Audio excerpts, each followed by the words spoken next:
شروع اللہ کے نام سے جو بڑا مہربان نہایت رحم کرنے والا ہے۔ کروڑوں درود و سلام حضرت محمد صلی اللہ علیہ وآلہ وسلم پر، آپ کی آل پر، تمام صحابہ کرام پر۔ حضرت اسماعیل علیہ السلام حضرت ابراہیم علیہ السلام کے بڑے بیٹے تھے اور ان کی والدہ حضرت ہاجرہ ایک بادشاہ کی بیٹی تھیں جن کا نام سدوس تھا۔ یہ مصر کا بادشاہ تھا۔ یہ بادشاہوں کی اولاد میں سے تھا۔ اسی کی نسبت سے قدیمی مصریوں کو قبطی کہا جاتا ہے۔ حضرت اسماعیل علیہ السلام کا بچپن مکہ میں گزرا، جہاں حضرت ابراہیم علیہ السلام اللہ کے حکم سے دونوں ماں بیٹے کو چھوڑ کر چلے گئے تھے۔ مکہ ایک ویران علاقہ تھا جہاں سے آب زمزم کا چشمہ بہا۔ یہاں لوگ آ کر آباد ہونا شروع ہو گئے۔ اللہ تعالیٰ نے حضرت ابراہیم علیہ السلام کو حکم دیا کہ حج کریں اور اسماعیل علیہ السلام کو اپنے ساتھ حج کے لیے لے کے جائیں۔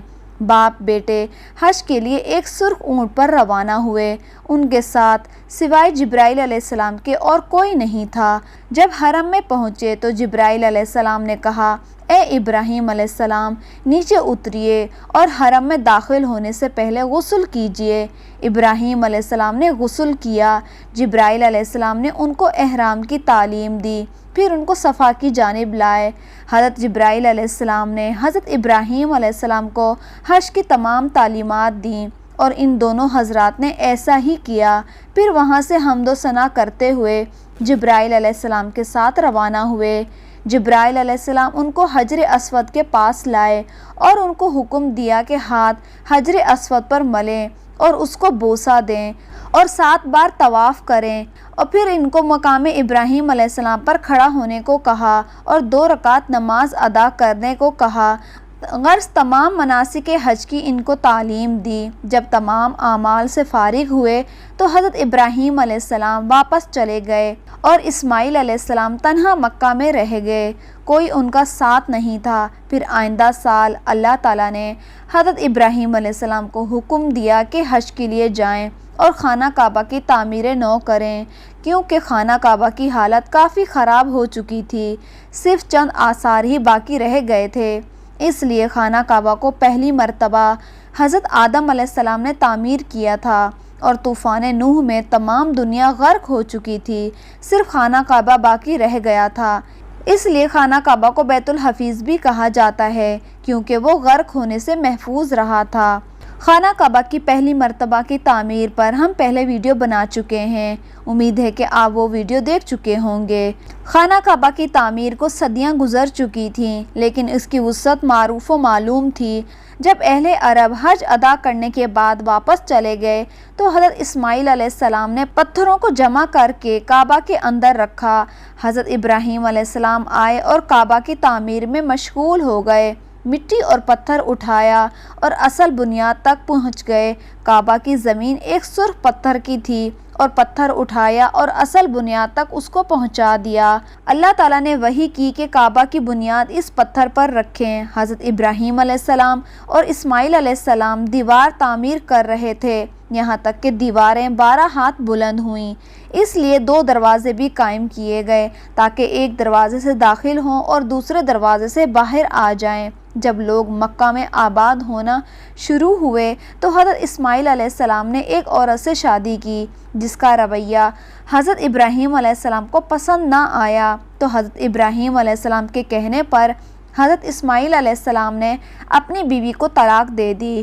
پھر حضرت اسماعیل علیہ السلام نے قبیلہ خمیر کی ایک عورت سے شادی کی۔ وہ عورت بہت ہی سمجھدار اور عقل مند تھی۔ جب حضرت ابراہیم علیہ السلام حج کے لیے آئے تو اسماعیل علیہ السلام سے ملاقات کے لیے ان کے گھر بھی گئے۔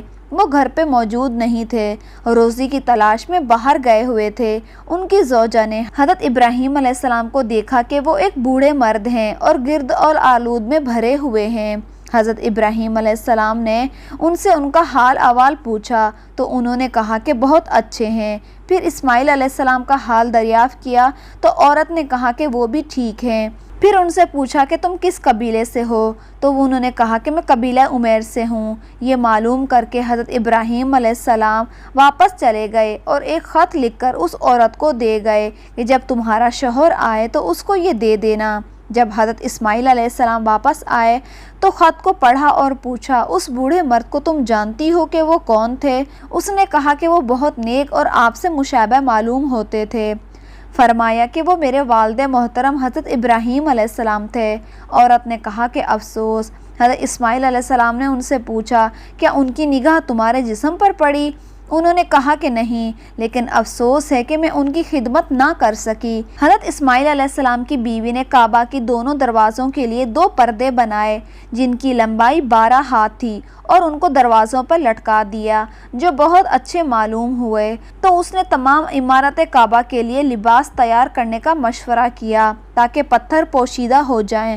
حضرت اسماعیل علیہ السلام نے کہا کہ بہتر ہے۔ تو وہ نہایت قدرت کے ساتھ اس کی طرف متوجہ ہوئی اور اپنے قبیلے کی عورتوں کے پاس گئی اور اس نے اون جمع کرنا شروع کر دی۔ پھر تیزی کے ساتھ اس نے پردے بھی بنانا شروع کر دیے اور اپنے قبیلے اور جاننے والے لوگوں کی مدد بھی حاصل کی۔ پردے تیار کر کے اس کو لٹکاتی جاتی یہاں تک کہ حج کا زمانہ آ گیا اور ایک سمت کا پردہ باقی رہ گیا اور وہ تیار نہ ہو سکا۔ اس نے حضرت اسماعیل علیہ السلام سے کہا، اب اس کی طرف کیا کروں کیونکہ اس طرف کا پردہ تیار نہیں ہو سکا۔ آخر اس طرف کے لیے کھجور کے پتوں کا پردہ تیار کر کے اس نے خانہ کعبہ کے اوپر لٹکا دیا۔ حج کا وقت آ گیا۔ اس مرتبہ بہت زیادہ عرب کے لوگ آئے۔ انہوں نے چند نئی باتیں دیکھی تو وہ ان کو باتیں اچھی معلوم ہوئیں اور کہنے لگے کہ اس مکان کی تعمیر کرنے والے کے لیے مناسب ہے کہ ہم ہدیہ لایا کریں۔ اس روز سے خانہ کعبہ کے لیے ہدیہ مقرر ہوا۔ عرب کے تمام قبیلے خانہ کعبہ کے لیے پیسوں کی صورت میں ہدیہ بھی لایا کرتے تھے، یہاں تک کہ بہت سا مال جمع ہو گیا اور اس کے بعد کھجور کے پتوں سے بنا ہوا پردہ ہٹا دیا گیا اور کعبہ کا لباس پورا کر کے اس کے گرد دوسرا پردہ بھی لگا دیا گیا۔ کعبہ کی چھت نہیں تھی۔ حضرت اسماعیل علیہ السلام نے لکڑی کے تختے بنائے اور اس کی چھت لکڑیوں اور خشک شاخوں سے درست کی اور اس کے اوپر مٹی پھیلا دی۔ جب دوسرے سال عرب آئے اور کعبہ میں داخل ہوئے تو کہا کہ اس کی عمارت میں اور اضافہ ہوا ہے۔ کہنے لگے کہ اس عمارت کی تعمیر کرنے والے کا حق بنتا ہے کہ ان کو ہدیہ دیا جائے۔ پھر آئندہ سال بہت سے وہ ہدیہ لائے جن میں دمبے وغیرہ بھی شامل تھے۔ حضرت اسماعیل علیہ السلام نہیں جانتے تھے کہ ان ہدیوں کا کیا کریں۔ اللہ تعالیٰ نے ان کو وحی کی کہ ان کو ذبح کریں، حاجیوں کے لیے کھانے کا انتظام کریں۔ کچھ عرصے کے بعد اللہ تعالیٰ نے حضرت اسماعیل علیہ السلام کو اس حمیرہ بی بی سے ان کو ایک فرزند عطا فرمایا۔ اس سے پہلے اس عورت سے کوئی بچہ نہیں تھا۔ حضرت اسماعیل علیہ السلام نے 4 شادیاں کی تھیں۔ ایک بیوی قبیلہ عمالقہ سے تھی، دوسری حضرت اسماعیل علیہ السلام قبیلہ جرم کی ایک لڑکی سے بھی شادی کی اور قبیلہ جرم نے حضرت اسماعیل علیہ السلام کو بکریاں دیں جن کو آپ علیہ السلام چراتے تھے اور اللہ تعالیٰ نے اس میں اتنی برکت عطا فرمائی کہ وہ مال کثیر کے مالک ہو گئے۔ حضرت اسماعیل علیہ السلام نے اپنے باپ حضرت ابراہیم علیہ السلام کی شریعت کو جاری و ساری رکھا اور ان کی تبلیغ تمام حجاز، یمن، بیروت تک پھیل گئی۔ حضرت اسماعیل علیہ السلام صحرائی گھوڑوں کو پکڑ کر ان کو تربیت دے کر سواری کا کام شروع کیا۔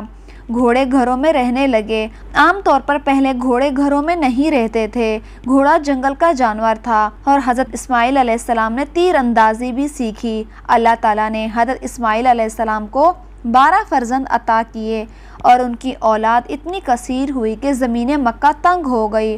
وہ دوسرے شہروں میں منتقل ہونے لگے۔ جہاں کہیں پہنچے ان کو اللہ تعالیٰ نے برکت عطا کی اور سردار بن کر ہی رہے۔ حضرت اسماعیل علیہ السلام نے اپنے باپ حضرت ابراہیم علیہ السلام کی موجودگی میں ہی وفات پائی۔ حضرت اسماعیل علیہ السلام کی عمر 137 سال ہوئی اور آپ اپنی والدہ حضرت ہاجرہ کے ساتھ مقام ہجر میں دفن ہوئے۔ حضرت اسماعیل علیہ السلام کی اولاد بیت اللہ کے محافظ اور معلم اور منتظم رہے، حتیٰ کہ یہ سلسلہ پیغمبر خدا حضرت عدنان علیہ السلام کے زمانے تک رہا۔ حضرت اسماعیل علیہ السلام کی نسل سے 2 نبی ہوئے جن میں پہلے نبی حضرت عدنان علیہ السلام اور دوسرے نبی ہمارے آخری نبی حضرت محمد مصطفیٰ صلی اللہ علیہ وآلہ وسلم ہیں۔ امید ہے کہ آج کی ویڈیو آپ کو پسند آئی ہوگی۔ پسند آنے کی صورت میں ویڈیو کو لائک، چینل کو سبسکرائب کریں۔